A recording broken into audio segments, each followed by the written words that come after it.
everyone, it's Brandy from Brandy Burrow Astrology, back with Ellie Adams from Saturn Season Astrology and Let's F with Astrology on YouTube. Ellie, welcome back. Thanks for having me. Yeah, so it's kind of like Axe Murder Week. I'm like way too excited about that. I know, like, I don't want to make anyone mad by laughing. I'm not laughing at people getting killed by axes. I'm just, when you do forensic astrology, you just kind of have to, I don't know. Yeah.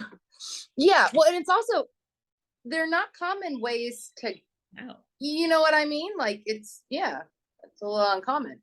Yeah. So anymore. I got a hold of Ellie and I said, hey, I want to cover the Betty Gore murder, which famously she was murdered by Candy Montgomery. So on HBO or Max right now, there's a fantastic series called Love and Death about this story. There's also one on Hulu called Candy, and the story is just fascinating because there is a little bit of question of, was this self-defense?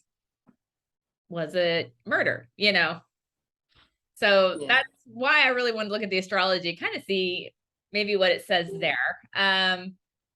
But yeah, the story. Okay, so this happens in Wiley, Texas in 1980, Friday the 13th, June 13th, 1980, on Friday the 13th. Yep. And we're coming up on that anniversary. Oh, we are too. About that. And I believe, I'm going by memory, wasn't it the day the first Friday the 13th came out, or a Friday the 13th movie came out that day? Oh shit, it might have been. And it was right around the time of The Shining. Yes. And I feel real stupid that I don't know I love slasher movies, so that I don't know. We don't always know the dates they're released. I think I read that. But I think yeah. Yeah, and The Shining had just come out, and I think in Betty Gore's house there was even like the cover of a newspaper that had like Jack Nicholson and like an ad for that movie. So it's kind of crazy, like all those things going on around that time. But if you don't know the story, a little quick recap. So Betty Gore, her husband Alan Gore, and then there's Candy Montgomery. Now these are all church people. You go church people. Church people, like they know each other in church. They go to church together. I think they also know each other in the community, but really their friendship is around being in church together, which makes it interesting. So Candy Montgomery approaches Alan Gore and says, hey, I like you. Let's have an affair because I'm bored in my marriage. This is kind of how it starts. So they have an affair. They meet up in motels in the Dallas area. Now it's thought, okay, so that's like the background. On June 13th, 1980, Candy Gore has Betty Gore's daughter with her because the daughter is hanging out with Candy's daughter. They're friends. They're little. She was going to take them to see, I believe, Star Wars, 1980. I think that would have been Empire Strikes Back. But anyway, she wants to take Betty's daughter with them, and Betty says, yeah, cool. So Candy leaves a church function that's going on, I think maybe Bible school, I don't know. Goes to Betty's house to get her daughter's swimsuit, because if the daughter's spending the night at Candy's, then Candy has to take the daughter to swim lessons, which kind of weird, but okay. Shows up. This is where shit gets crazy, okay? So this is where we speculate what happened. She shows up. She leaves. Betty Gore is dead from, I don't know, I think 41 strikes with an axe. And her body is discovered later that day, 13 hours later. There's a number 13 all around this case. Yeah. And so it finally comes out, there's a little bit of back and forth, it finally comes out that Candy did this, but she said it was because Betty approached her about the affair that Candy was having with her husband, and that she had an axe and that she tried to swing it at Candy, and Candy snapped, grabbed the axe and took care of her. So of course, prosecution argued that no, she had actually went to there to kill Betty, and but anyways, fast forward, Candy Montgomery gets acquitted. Yeah. Gets found that it was, in necessary self-defense. So shall we look at the charts? Yes. All right. Did I explain that okay, Ellie? Like, Yeah. Yeah. crazy. Yeah. Okay. Yeah. If you have access to watch the series on HBO Max, please do. It's so good. Okay. So here's a chart for around the time Candy Montgomery arrives at Betty Gore's house. It's between 10 and 11 a.m. I tried to find autopsy reports to get a time nailed down. So I have to kind of go with an estimated chart. But so this is 10:30 a.m. when she arrives at her house, and this goes down. Betty Gore is going to be represented by the sun in Gemini and that moon in Cancer. And then perpetrator, murderer.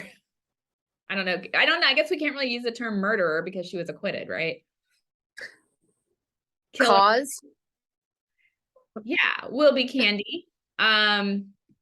Represented, traditionally Saturn and Virgo, and modernly with Uranus and Scorpio in the 4th house. So Ellie, take it. What do you notice? Well, the first thing that this is on this chart, how the modern ruler Uranus is in the 4th house in Scorpio. This would be like, I think, pretty much dead ass conjunct Candy's natal sun. I do not have her chart, but I did look at an ephemeris of like, Yeah, I knew she was a Scorpio. She was. Her birthday, November 15th, I believe, 49. And I believe her sun would be like, it's like a 22 degrees Scorpio. So it's like dead ass, right?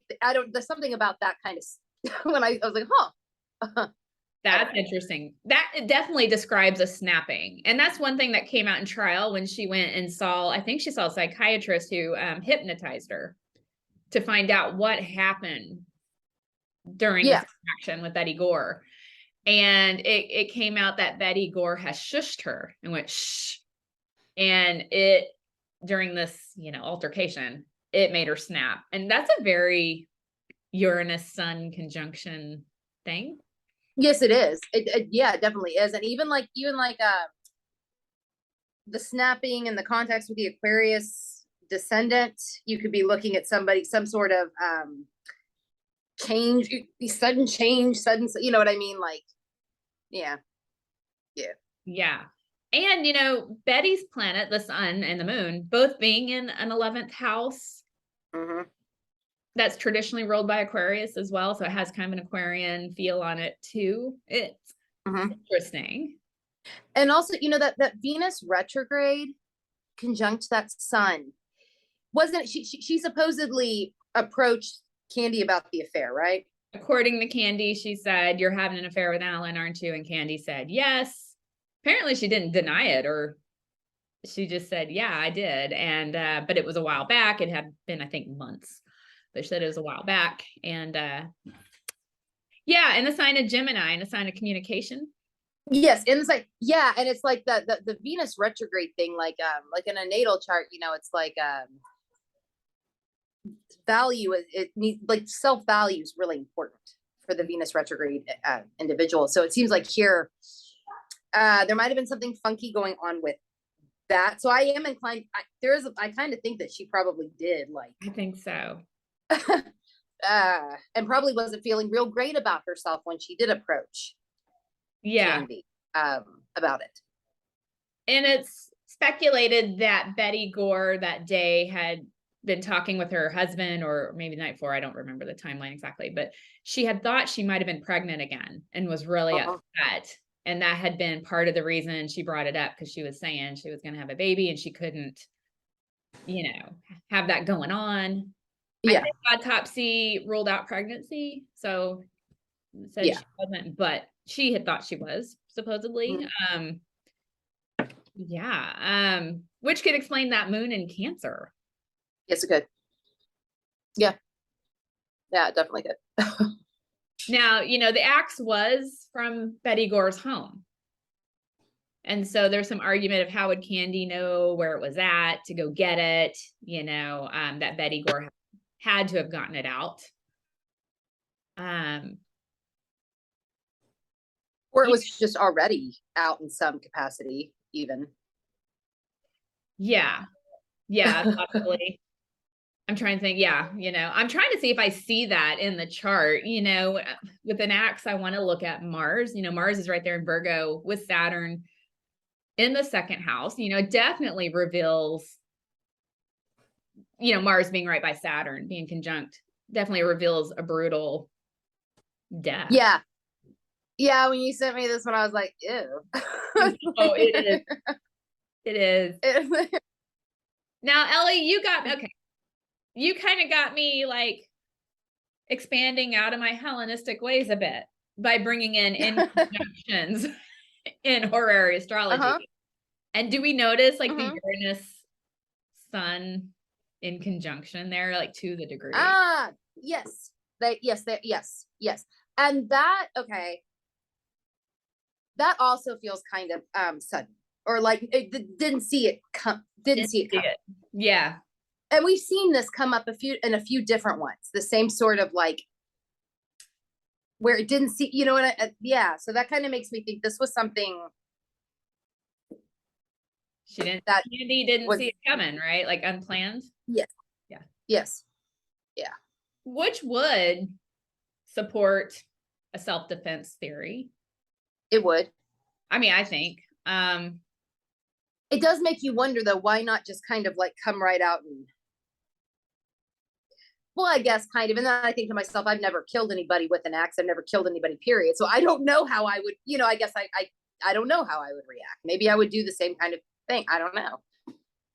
Yeah, she did say like during this altercation, she tried to escape and Betty would close the door, and I don't know. I guess it was pretty ugly. Like she felt like she had no other option. It was like, kill or be killed. Yeah. Yeah. And Candy's ruler, modern ruler of Uranus, being in a deathy sign of Scorpio in that fourth house. There's no question she did it. I don't think that's not disputed, but just astrology really showing what's going on. Yeah. Yeah, this does seem to me like it was just a really terrible thing that happened. That yeah. And can we talk about that South Node in the seventh house? South Node, right? I tend to flip-flop them. You gotta watch it when I'm on these. South Node, kind of going back to, was the affair brought up? With this South Node being in the seventh house, it really makes me think it was brought up. Yeah.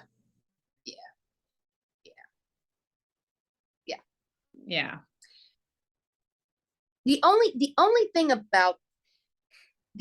about this that does kind of make me wonder about any planning is again back to that Mars Saturn in Virgo. Mm-hmm. Because Virgo does like plan, it's precise. But even in saying that, it doesn't feel so much like that here. You know what else though? Virgo can also be where, I'm trying to think of the right words for this, where we feel like we're trapped, like slavery falls under. Yeah. Servitude. And she says, I couldn't leave. I tried to leave and she wouldn't let me. Do you think Virgo look like that in a forensic astrology chart? Yeah, I think that's possible. I think that's because that's like the only thing that was really like throw it, because everything else really does seem like this was not planned, this was not, and then you got those little fuckers in Virgo and it's like but I don't know, then you got Mercury in Cancer, which isn't quite as,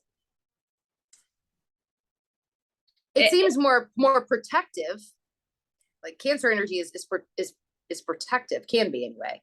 Sure. And it's in a water sign though that has no boundaries. Yeah. And you have in this chart Pluto sitting in that third house. Really looks like there's an argument. Yeah. Or a verbal fight, that starts maybe. And that could be also Mercury in Cancer too. I feel like I brought this up in a different episode we were recording, but you know, a lot of times Mercury in Cancer doesn't forget things.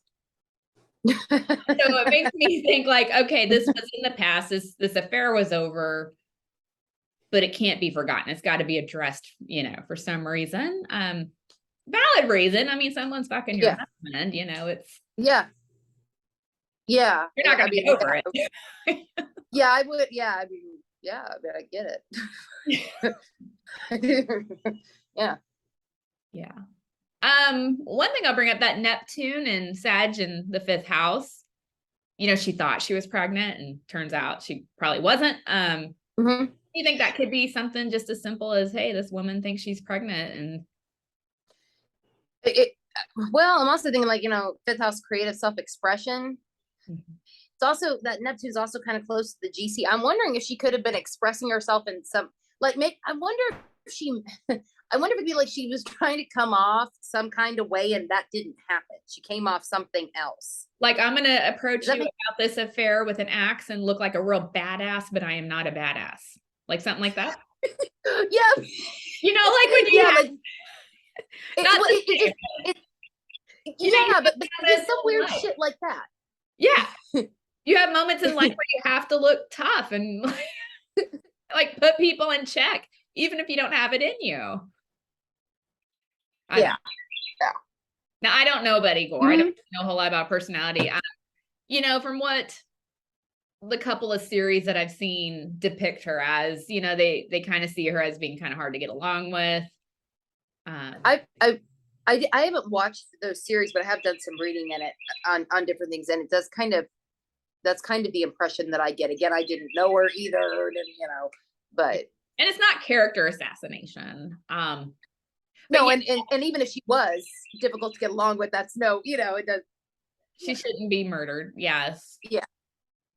So yeah, the Neptune is interesting in this chart, you know, and of course opposing the sun, another indication of someone who's struggling with their identity or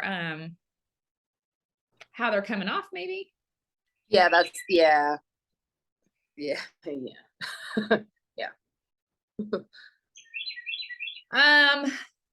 Let's play with the death house a little bit. The 8th house of death in Pisces, also, you know, modernly ruled by that Neptune. Kind of an indication. That comes to her. What's that? I was looking at the Jupiter. The traditional ruler, and the first death is coming to her. Yeah. Like, yeah. I mean, clearly that happened, but yeah, I mean. Yeah, but this is like when Candy arrives. So it's just setting it up. Like the stars are setting up the story. Like, yeah, guess what's coming, you know? Maybe you should put that, if you've got that axe, maybe it needs to. This shit might get the hell out of here. Yeah. Yeah. Do we want to look at the chart when Betty's found? Because, you know, so Candy does this, takes a shower in Betty Gore's home. She goes and showers because the smell, there's blood all over her. You got to imagine, like, yeah, I don't need to like. There's probably a lot. And she's got blood all over her. She says the smell of it's making her sick. She goes and takes a shower with all her clothes on, just stands in the shower, gets the blood off of her, and Candy leaves the house soaking wet. And goes home, changes clothes, goes to Target to get a Father's Day card for her husband, ends up going to the movies. Now here's a detail I kind of left out. Sorry, Jim and I am all over the place. What's terrible about this is that Betty Gore did have a small baby. I think the baby is, I don't know. Like a year, almost a year. Almost a year, yeah. The baby was at the house in the crib, just left. And the husband was out of town. The husband's out of town. Yeah. And the husband Alan has been trying to call home. She's not answering. And he's like, this is weird. Something's going on. And so finally he has neighbors go over and enter the house to see what's going on. And so this is when she is found. It's 13 hours later. And that poor baby was found Yeah. covered in its feces because, you know, it was left alone all day. That part's pretty disturbing. The murder is disturbing. It's also disturbing that, you know, she leaves with this baby in the house, and Yeah. like, what happens if no one would have found her for a week, you know? Like, what would have happened to this poor baby? Yeah. So this is when she's found. Okay. 11:30 at night. Yeah, what do you see here, Ellie? Well, okay, so well, they're opposite, right? We now have an Aquarius rising and Leo descendant, but if you follow the rulers from before, she's in the fifth, right? The sun is in the fifth. Children, I do wonder if that points to her child being found too. That stands out. Now Pluto's down in the 8th house. Yeah, it is. You know, just verifying a death has occurred. The 7th house activity is interesting. You know, Saturn is basically in the 8th house. It's right on that cusp. It's just I'm trying to do the math real quick. 9 minutes apart from the 8th house cusp. So we got a dead body. You know, and this actually, I took this time because this is a time that the neighbor goes in, sees what happens, and calls Alan and says, your wife is dead. So I wonder if that's why a lot of 7th house is being pulled up. You know, her husband's notified. Yeah, it could be. It definitely could be. And then you have, I mean, also the ruler, one of the rulers of this one's right on the midheaven. Yeah, Uranus right on that, which was Candy's ruler in the past chart. Yeah.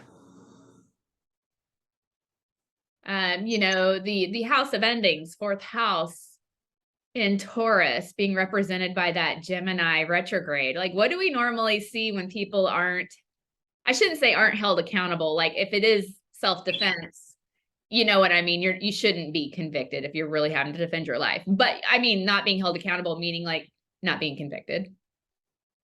We see retrograde planets. Yes. Yeah. Retrograde. Yeah. Retrograde planets that they'll either do that kind of thing or they'll hold up things where it takes forever to, yeah.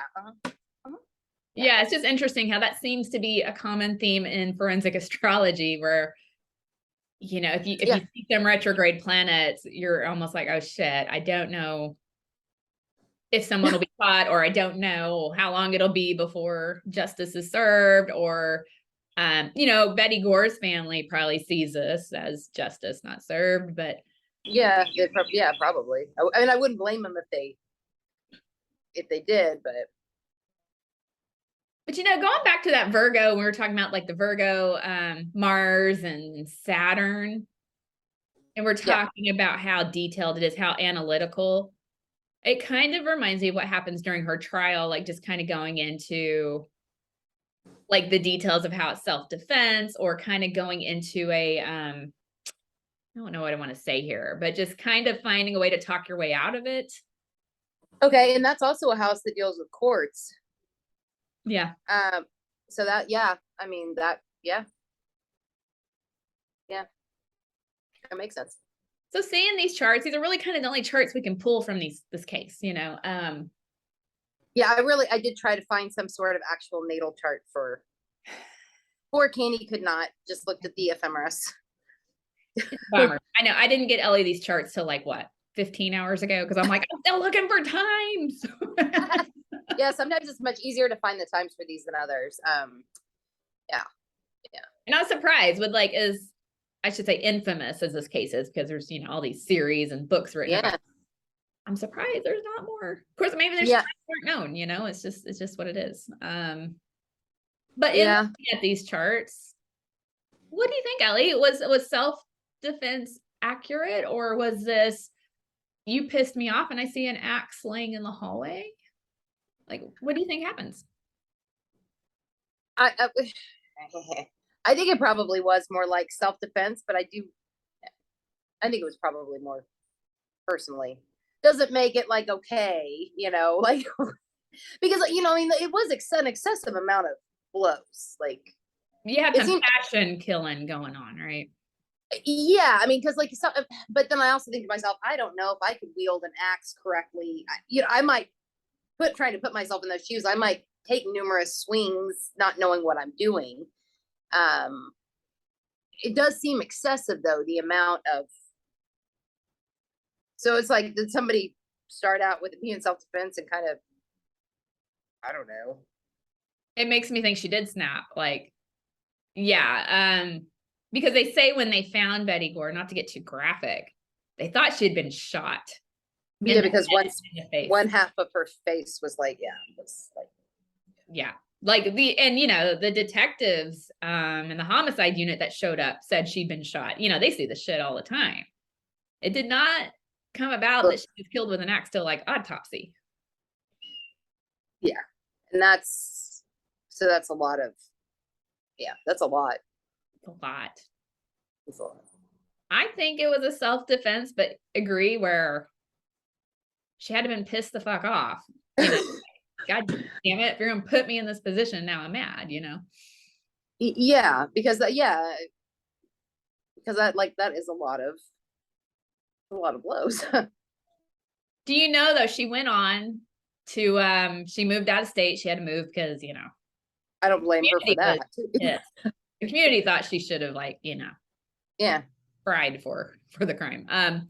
She had to move and moved to Georgia, ended up divorcing her husband, or her husband divorced her, I'm not sure which. And now she's a psychologist, I think. Yes. And I could be wrong. I think it's something with trauma. I could be wrong about that.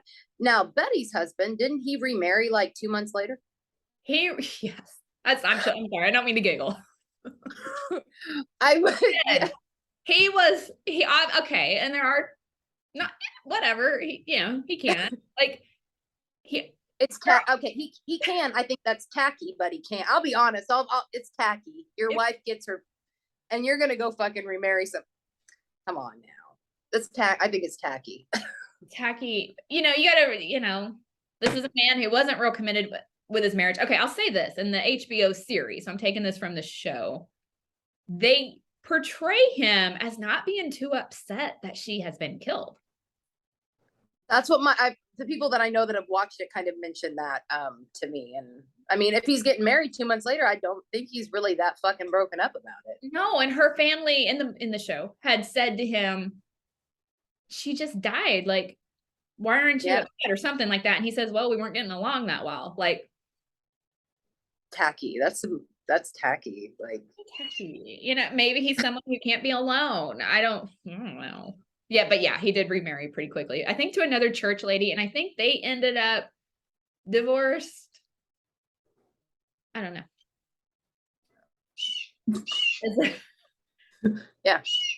Interesting story with all sorts of characters. Characters.